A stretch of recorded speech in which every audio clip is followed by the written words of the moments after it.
Hello everyone and welcome back to 2023's version of Glitter Tumbler 101s. I am your host, Monica, aka the girl who be talking smack to people on the internet.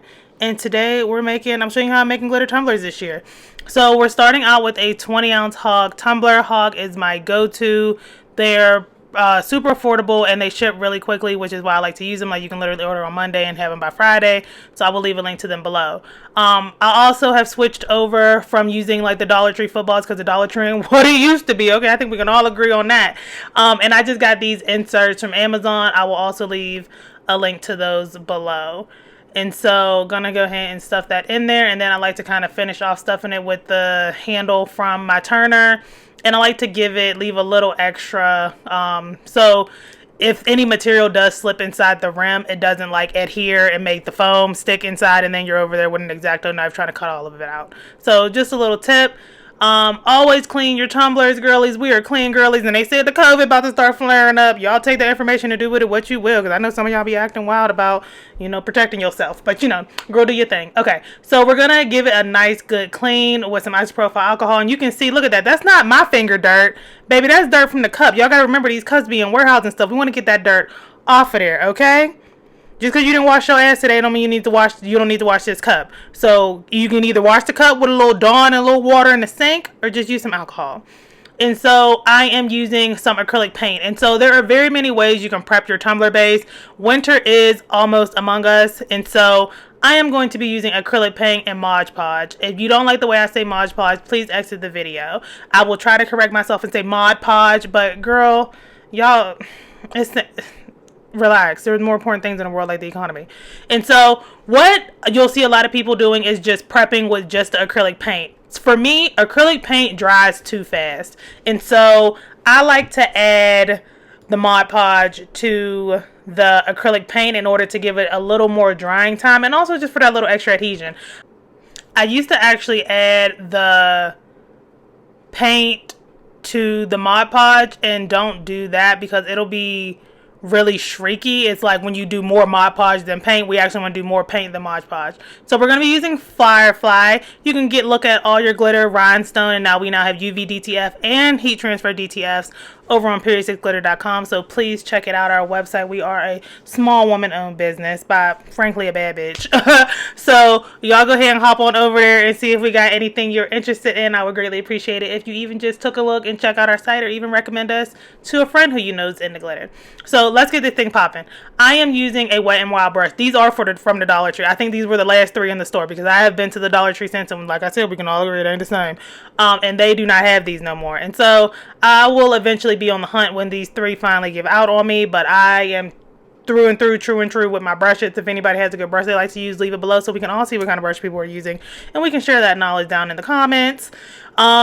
And so the biggest thing with this is you want to get a nice even coat, and that takes a little time. Like, don't rush. You got somewhere to be? I didn't think so. Like, we're doing this because we want an activity, we want a hobby, we want something that's going to be relaxing for us, and that's glittering, even though it will get very frustrating when you get to epoxy. And so when you're doing this, just take your time, get it on there, try to make sure it's nice and even and as least streaky as possible. I don't want to be like streak free. Like, it's not a window, you're not using Windex, you are painting. Paint leaves a little streaks, you know what I mean? And so have a nice light hand. And so I'll always find that, like, if you feel like you're streaking a little too much, to add a little extra paint to your brush, and then like kind of try to come back through and work that paint out. So when you're nice and satisfied that everything looks even and you don't have like a lot of like dark spots and a lot of light spots, then we're going to pick up our glitter. Honestly, this is probably the easiest part. There's no rhyme or reason, baby. You just need to get that glitter on that cup. See? Any kind of way. It don't matter. Just get it on there. Usually the first layer will dry, like I said, a little quickly. So like, don't pussyfoot around. But yeah, just get it on there. Oh, and as far as background goes, try to pick something that's close to the glitter that you want to use, unless you're trying to do like some shifty work. Like if you're trying to do like a dark background with like a light color because you're trying to create like a weird shift, that's cool too. Baby, that's a little more bit, a little color theory, but if y'all want to see me do something like that, I'm always more than happy to. Leave suggestions and things, especially for my beginners, what videos y'all want to see, the 2023 updated versions. Like I said, I changed the way I do things pretty much every 6 months. So in February, this will be different. But, you know, as new things come on the market, I try them. Okay, so it's been about 2 hours and I let this dry, and this is what it looks like. And so you can stop here if you want. I just feel like 2 layers are better than 1. And so first we're going to knock off all that excess glitter, which is a very important step. It just makes it even. And then we're going to just do straight Mod Podge this time. Do not put no acrylic paint in that second layer of Mod Podge, girly, because then you're painting over the cup. So yeah, don't do that. So now we're just going to use regular Mod Podge because it dries clear. People are going to ask which Mod Podge. I use the glossy, the one in the red jar. Does it matter? No, they're all glue. They're all adhesives. I don't personally think it matters. This is just the one I've always used, and it's always worked well for me. So pick and choose as you want. There's going to be some people, this is an epoxy based video, but there's going to be some people who are not epoxy girlies, and I can do videos on that, on the alternatives. Don't ask me about Bright Tone. If you look back in our history, I'm actively beefing with them people. But if you're like a Hyperion girl, in my opinion, I've used Hyperion and I use Bright Tone. You do not need to buy their glue. You can buy regular old 40% off with the Michaels coupon Mod Podge, and it works just as well. If y'all want to get duped into spending y'all money on something you don't need, baby, be my guest.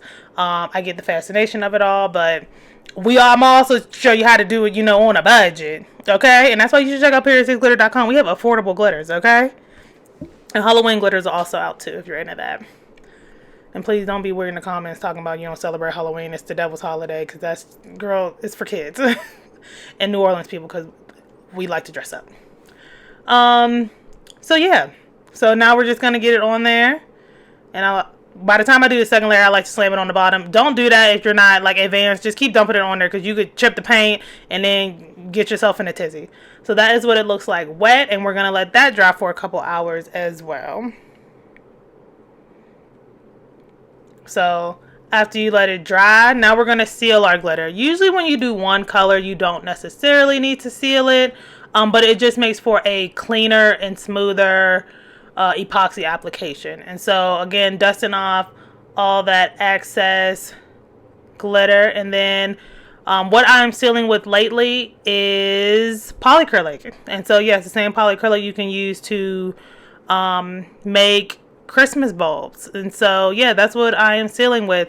I found that it works really well. It has a great consistency. It's like liquidy enough, but it also has like a little bit of viscous a little bit of distance. I feel like what am I saying? I feel like I want to say density, but that is not the right word when referring to liquid. But you know, it's a little thick. Consistency, that's a better word. And it's super easy to use. So I also say that when you're sealing, this is a good opportunity to practice your hand motions for epoxy. And I'll go over the hand motions I use. And I use a very still beginner's hand motion because it just works easier for me. You'll find what works for you, but I'll go over the easiest way that I have found. But yeah, just make sure you get that all covered and coated, and we're gonna let that dry. And so we are using KS resin. I have it's been like almost a year since I started using this resin. I've used they're the people that make the liquidy split, I believe. I think that's what because Thunder is the other one. Use that one too. But when you're a beginner, I do not recommend using those fast epoxies like the liquidy split to get you a good 24-hour epoxy, baby, because you're new to this, not true to this. You will be true to this. We'll get you there. And if you could see, I still mark off the levels on my cups. And so for this one, I'm going to start, I think I'm doing 10 mils of each side, 10 or 15 mils of each side is good for the 20 ounces.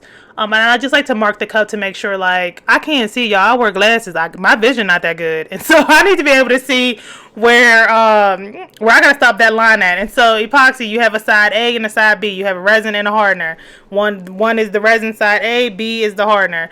And so you mix them together. I have people leave comments that say, which one do I use first, A or B? Baby, you use them both at the same time because you were gonna mix them together, equal parts. And so I'm also gonna say this, always make sure you are reading the instructions on your respective epoxies, because some of them are 3-to-1s.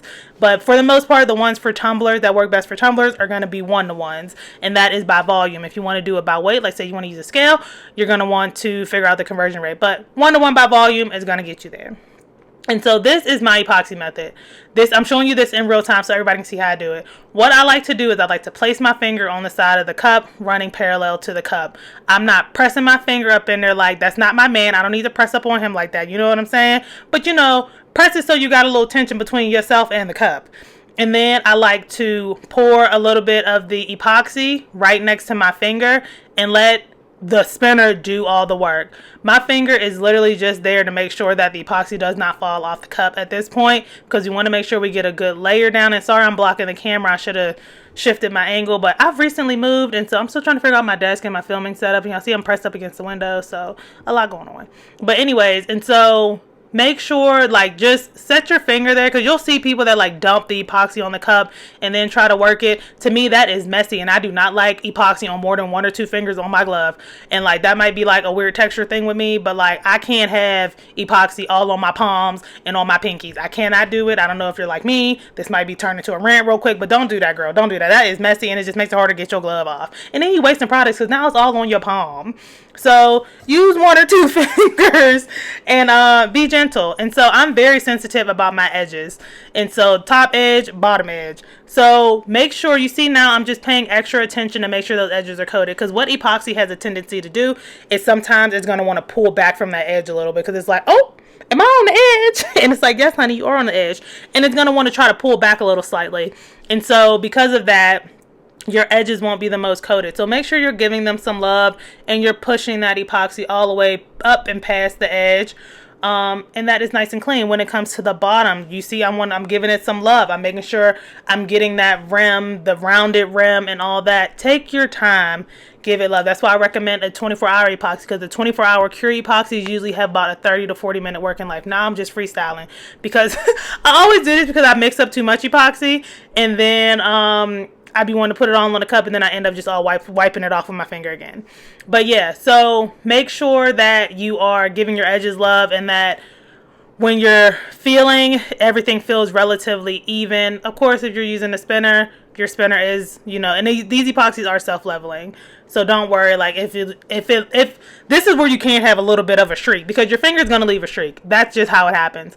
But the good thing about epoxy, it is self-leveling. It will level itself out, and that's why you want the long working life, like I was just saying before I got off track, because that 40-minute working life will make sure that you have time to give it love and take your time and just get a feel for, you know, how the product is going on your cup.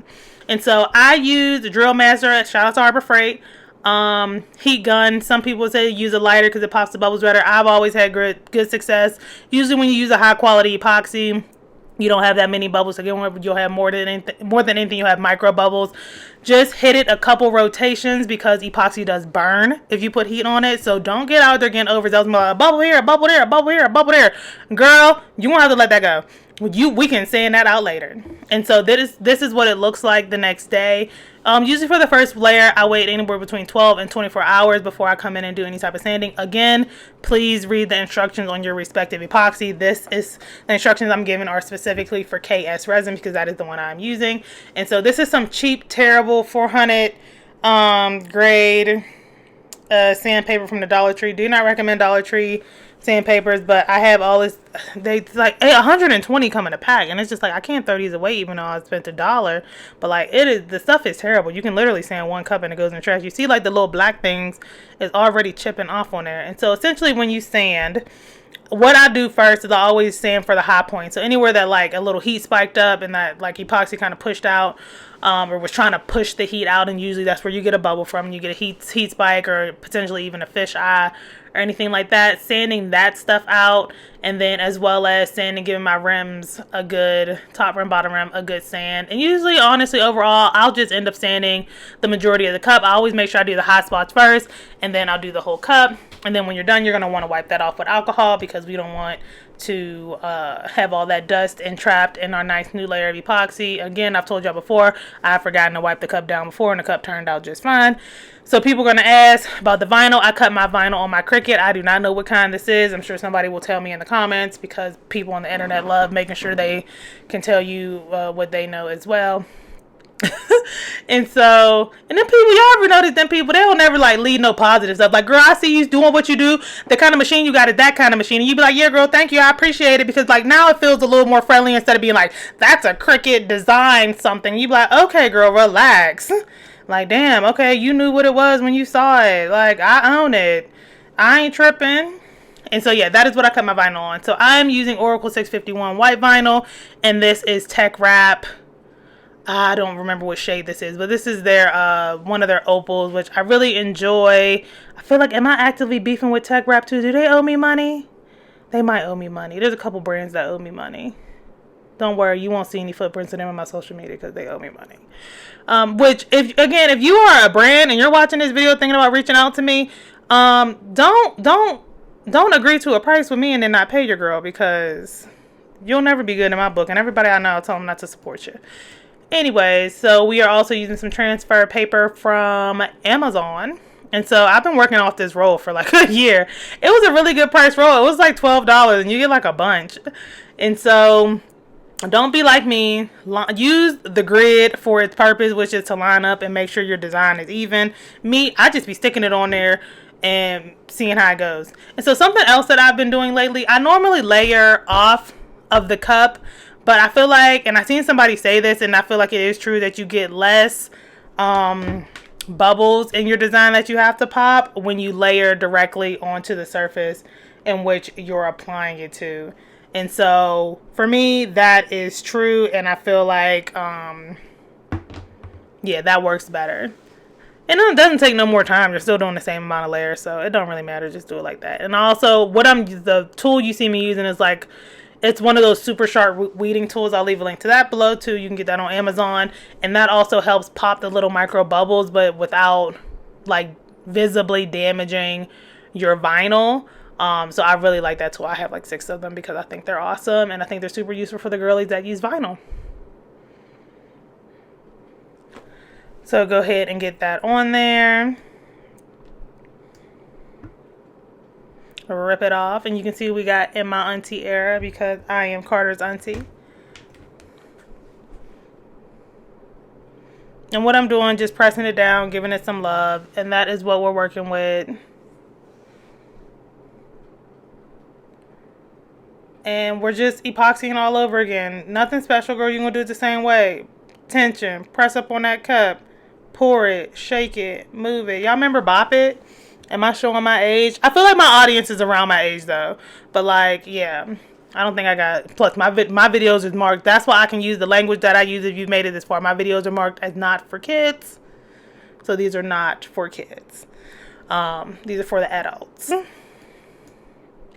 So yeah, same thing. Y'all see me doing like literally I epoxy both layers the exact same way. I sit there and look at it while I contemplate life. Decide if this is what I want to be doing in life. I always say, yeah, works out. Hit it with the heat gun. One more again. Oh, and when I do vinyl, I like super concentrate where the vinyl is to just make sure there's no bubbles there. So something else to focus on. And then you let it cure. And this is what we're working with. So we are in our auntie era. So I hope this answered any questions you may have when it comes to making glitter tumblers with epoxy. If you guys are new to crafting, you have anything specific you want to see, please leave a comment below. And I appreciate the engagement. To give this video a thumbs up. Check out our website, PeriodSixDesigns.com. And I will see you guys in the next one.